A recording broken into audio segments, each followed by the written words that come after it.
The smooth boulders deposited for protection along man-made seawalls and jetties tend to dry out at low tide, making it impossible for biodiversity to survive. Doing something about that by replicating the nooks and crannies found on natural shorelines is what this project is all about.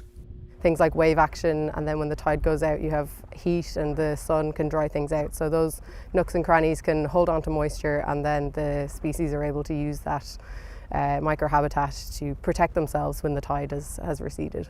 32 natural rocky shorelines and 32 artificial or man-made shorelines throughout Ireland and Wales were studied by UCD researchers to find the best topographical protection for micro-aquatic species.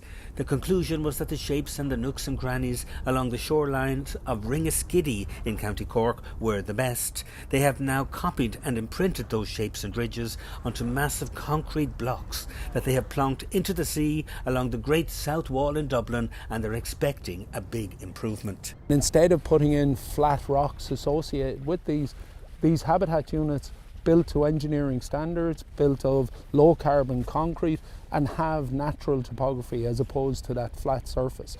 And that will aid promoting biodiversity. What we're trying to do is attract smaller fish, which then will attract the larger fish, and hopefully this will then facilitate a better ecosystem within the marine infrastructure that you see. If this project is successful, then we could find the topography of the Ringaskiddy shoreline replicated on man-made structures all over the country at some point in the future, in order to mitigate environmental impacts and to promote biodiversity and resilience. George Lee, RTE News.